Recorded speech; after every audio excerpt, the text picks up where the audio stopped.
नमस्कार दोस्तों, आप सबको मेरे चैनल में फिर से एक बार स्वागत है।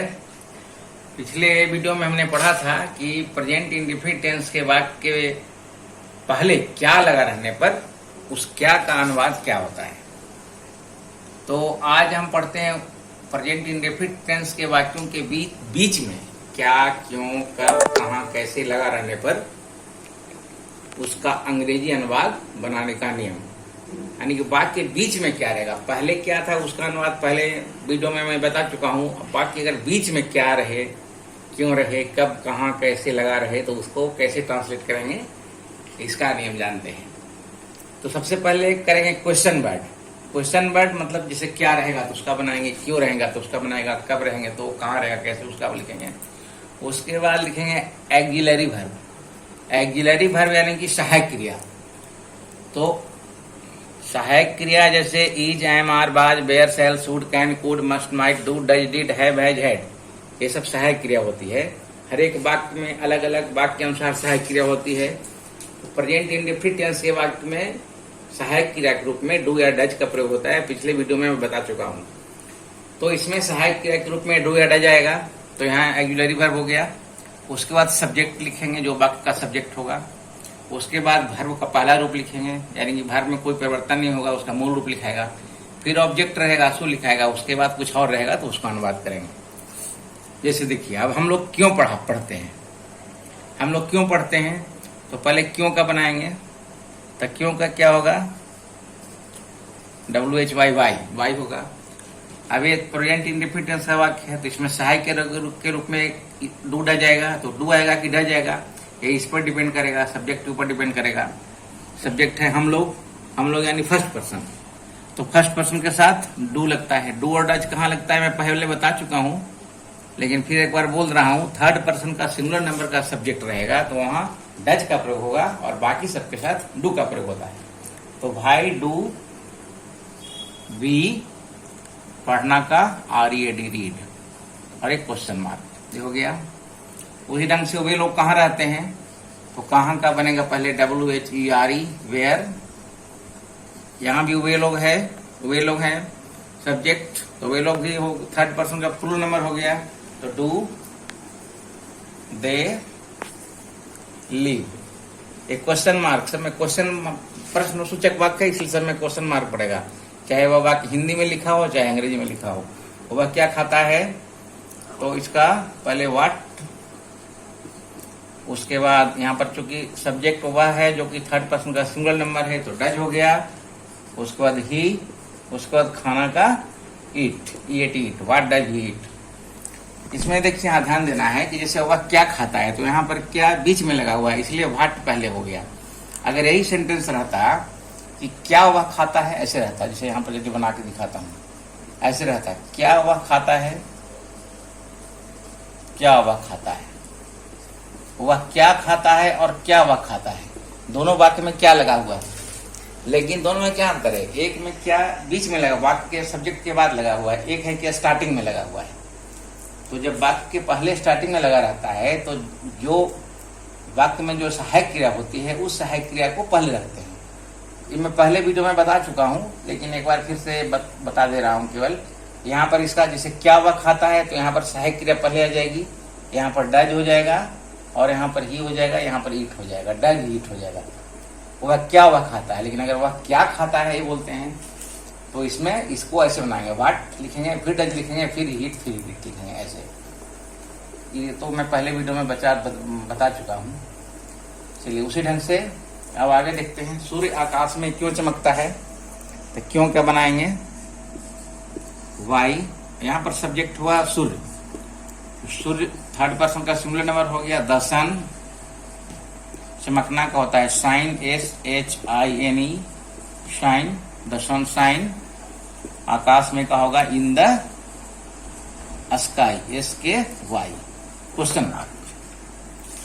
वह कड़ी मेहनत क्यों नहीं करता है, क्यों नहीं करता है। चलिए तो क्यों का बनेगा पहले वाई, उसके बाद सब्जेक्ट है ही, थर्ड पर्सन का सिंगल नंबर तो वाई डज हो गया। उसके बाद ही हो गया, सब्जेक्ट हो गया वाई डज ही, कड़ी मेहनत क्यों नहीं करता है, वाई डज ही उसके बाद नहीं का नॉट, वह कड़ी मेहनत क्यों नहीं करता है, तो वह कड़ी मेहनत क्यों नहीं करता है, why does he not labour hard, labour hard मतलब हुआ कड़ी मेहनत करना, ठीक है। तुम उसकी मदद क्यों नहीं करते हो, तुम उसकी मदद क्यों नहीं करते हो, तो यहाँ पर पहले क्यों का क्या हो जाएगा, वाई, उसके बाद यहाँ सब्जेक्ट तुम है, वाई डू, उसके बाद सब्जेक्ट हो गया यू, फिर नॉट, मदद करना की अंग्रेजी हेल्प होती है, हेल्पी, उसके बाद उसकी का क्या होगा, उसकी मदद हिम भी हो सकता है और हर भी हो सकता है। अगर पुरुष के बारे में कह रहे हैं तो हिम हो जाएगा, स्त्री के बारे में बोल रहे हैं तो हर हो जाएगा। तारे कब टिमटिमाते हैं, तारे कब टिमटिमाते हैं, यहाँ सब्जेक्ट हो गया तारे, ये सब प्रेजेंट इंडेफिनिट टेंस का ही वाक्य है। तारे कब टिमटिमाते हैं, तो पहले बनेगा कब का हो जाएगा वेन, चलो बोलो आगे बोलो तो क्या होगा, वेन के बाद When does, वेन के बाद क्या होगा, सब्जेक्ट क्या है तारे, तारे कौन सा पर्सन हुआ, तारे थर्ड पर्सन, कौन सा नंबर हुआ, प्लूरल, प्लूरल नंबर हुआ, वो बहुवचन हुआ, हाँ तो डू होगा। वेन डू, उसके बाद तारे का क्या लिखेंगे, स्टार्स, और स्टार्स, ठीक है। Twinkle, टिमटिमाना का होता है ट्विंकल, ट्विंकल, तो V1 में ही रहेगा, है ना, TWINKLE ट्विंकल, क्वेश्चन मार्क। वह गायों को कैसे खिलाता है, ठीक है, चलो बोले इसका क्या होगा, वो गायों को कैसे, तो पहले कैसे का बनाएंगे, हाउ डज ही, गायों को, हाँ तो हाउ डज ही फीड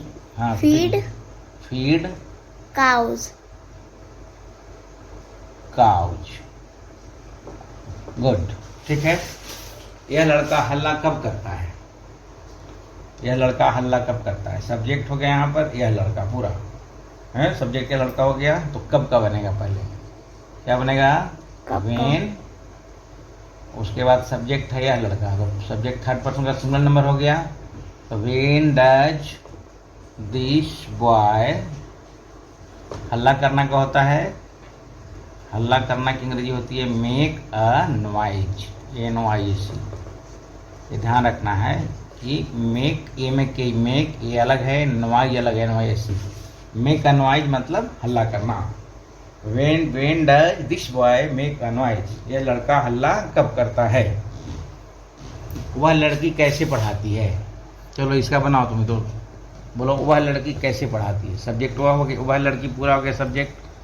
अच्छा एक मिनट, सब्जेक्ट पकड़ने का मैं एक नियम बता देता हूँ, सब्जेक्ट कैसे पकड़ेंगे, किसी वाक्य में सब्जेक्ट कौन सा है, तो सब्जेक्ट पकड़ने का क्या नियम है कि क्रिया तो समझते हैं कि जिसके अंत में ना रह, जैसे पढ़ाना, करना, खिलाना, टिमटिमाना, करना, चमकना, खाना, ये सब क्रिया है। तो क्रिया में कौन लगाकर प्रश्न कीजिए, और कौन लगाकर प्रश्न करने के बाद जो उसका उत्तर आता है वही कर्ता कहलाता है, यानी वही सब्जेक्ट होता है।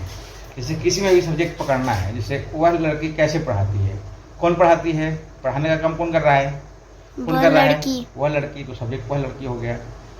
यह लड़का हल्ला कब करता है, हल्ला करने का काम कौन कर रहा है, वह लड़का, तो सब्जेक्ट क्या हुआ। वह गायों को कैसे खिलाता है, खिलाने का काम कौन कर रहा है, कौन खिलाता है, वह, तो वह सब्जेक्ट हो गया। इसी ढंग से क्रिया में कौन लगाकर प्रश्न करें और प्रश्न करने का जो उत्तर मिलता है वही सब्जेक्ट होता है, वही कर्ता कहलाता है।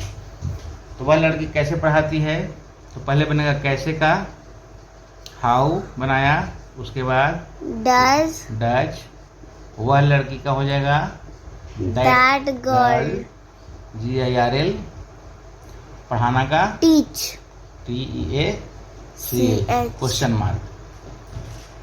ये सब जितने भी क्वेश्चन हैं, ये सब क्वेश्चन W से शुरू हैं या फिर H से शुरू हैं।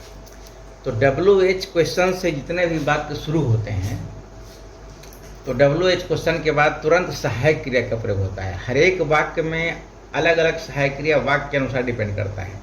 अब जो कि यह प्रेजेंट इंडेफिनिट टेंस का वाक्य है, सब में देखिए ते हैं, ता है, ते हो, ते हैं, ता है, ती है लगा हुआ है, तो ये सब सारे वाक्य प्रेजेंट इंडेफिनिट टेंस का है। तो प्रेजेंट इंडेफिनिट टेंस के वाक्य में सहायक क्रिया के रूप में डू या डज का प्रयोग होता है, इसलिए यहाँ पर सब में डू या डज लगा है आवश्यकता अनुसार। थर्ड पर्सन के सिंगुलर नंबर का सब्जेक्ट है, वहाँ डज लगा है, बाकी सबके साथ डू लगा है। अगर दूसरे ढंग का वाक्य रहेगा तो उसमें सहायक क्रिया अलग होगी, तो ऐसा है। ठीक है, चलिए आगे बढ़ते हैं। और जैसे देखिए आगे देखते हैं, अब सहायक क्रिया समझते हैं कि सहायक क्रिया क्या है। जैसे देखिए है, तो देखिए is, am, are, was, were, shall, should, can, could, must, might, may, do, does, did, have, has, had, etc, ये सब जो है इत्यादि, ये सब सहायक क्रियाएं कहलाती हैं। तो सहायक क्रियाएं इसको अंग्रेजी में कहते हैं axillary verb, AUXILIARY, AUXILIAR axillary verb कहते हैं, अंग्रेजी में कहते हैं। ठीक है, सहायक क्रिया। तो कोई भी वाक्य जब WH क्वेश्चन से शुरू होता है, WH क्वेश्चन मतलब हो गया कि कोई वाट से शुरू हो, वेन, WH वाट हो, वेन हो, वाई हो, हाउ हो से शुरू हो, तो WH क्वेश्चन के तुरंत बाद सहायक क्रिया का प्रयोग करते हैं। जो उस वाक्य में जो सहायक क्रिया होगी, हर एक वाक्य में वाक्य अनुसार सहायक क्रिया होगी, उसका प्रयोग करते हैं। उसके बाद सब्जेक्ट का प्रयोग करते हैं। जैसे अभी पहले हमने देखा कि प्रेजेंट इंडेफिनिट टेंस में सहायक क्रिया के रूप में डू डज का प्रयोग होता था, इसलिए WH क्वेश्चन के तुरंत बाद डू या डज का प्रयोग किया। अब इसी ढंग से एग्जाम्पल लेते हैं, हल्का एग्जाम्पल लेते हैं, जैसे वह क्यों बीमार है। तो देखिए यहाँ पर सहायक क्रिया के रूप में है तो है का ईज होता है।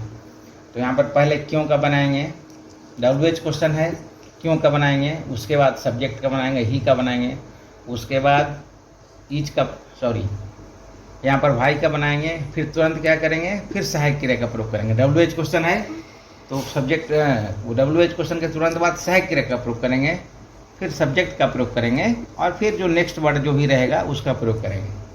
तो भाई इज ही इल, वह को बीमार है, ऐसा लिख देंगे भाई इज ही इल, तो गलत हो जाएगा। जैसे इसको ऐसे लिख देंगे, मान लीजिए कि भाई